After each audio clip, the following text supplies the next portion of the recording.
Merci beaucoup Bernard, je suis heureux de constater que tu te rallies à notre cause. En fait, comme je vous l'ai dit, effectivement ce qu'il faut, c'est avoir un partage de l'autorité.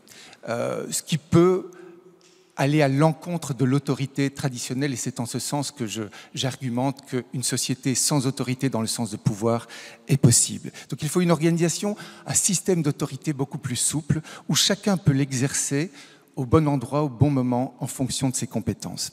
Cela permet alors à chacun dans l'organisation, mais ça pourrait s'appliquer dans la société au sens plus large, et mon ami Jean Demeunk va l'exprimer par après, de vraiment se concentrer sur ce qu'il peut faire de mieux pour contribuer au groupe, au collectif. Par exemple, pour le CEO, ce sera de se concentrer sur comment donner sens à l'organisation, comment aider l'ensemble du groupe à grandir, etc. Je vais essayer de vous donner quelques exemples sur la façon dont on peut partager l'autorité au sein d'un collectif, d'une entreprise, d'une organisation, quelle qu'elle soit.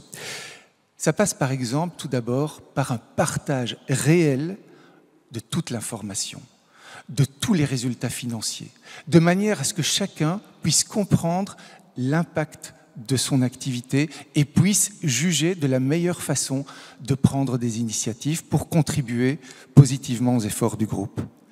Dans beaucoup d'organisations aujourd'hui, cette information manque, fait défaut. Deuxièmement, on doit organiser la prise de décision de manière beaucoup plus participative, en adoptant par exemple des processus de décision sociocratiques qui visent à ce que vraiment tout le monde puisse s'exprimer et pas seulement ceux qui ont la plus grosse voix. On peut aussi veiller à ce que tout le monde ait les capacités de contribuer à la résolution des conflits. Par exemple, dans la plupart des entreprises libérées, l'ensemble du personnel, et pas seulement les managers, sont formés à la communication non violente. Voilà quelques exemples qui permettent de comprendre comment, effectivement, l'autorité peut être réellement partagée. Mais il y a une condition fondamentale à tout ceci.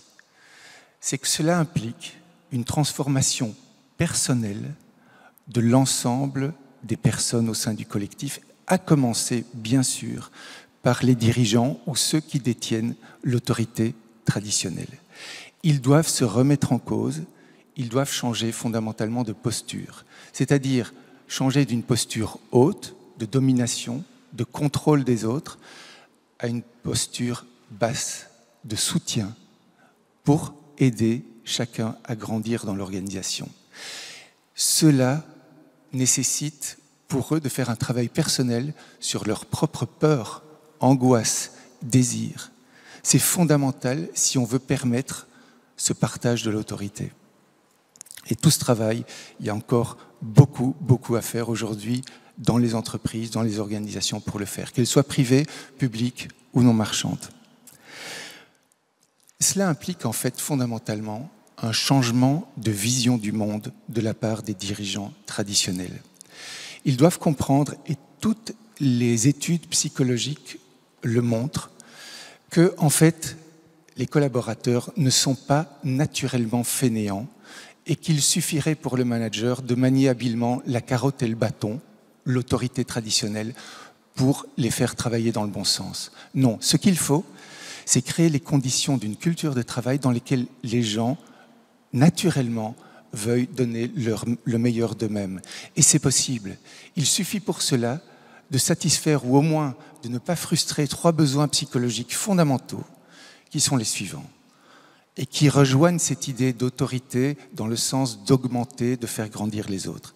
Le premier besoin psychologique que nous avons tous, c'est de nous sentir inclus, faire partie du groupe, être respecté comme intrinsèquement égal dans le groupe, dans l'organisation dans laquelle nous nous trouvons. Deuxième condition, c'est de sentir que nous pouvons grandir comme personne et pas simplement comme facteur de production. Et troisièmement, c'est d'avoir une latitude pour prendre des initiatives, pour avoir une marge de manœuvre qui nous permette vraiment de contribuer au mieux à l'organisation. Eh bien, cette transformation, elle est possible et nécessaire. Elle est nécessaire parce qu'elle correspond véritablement aux aspirations que nous avons, nous tous, êtres humains, quel que soit notre âge, quelle que soit notre culture. Et mon ami Jean Demeunk, dans son exposé vous expliquera pourquoi cette nécessité est aussi une nécessité morale. Merci.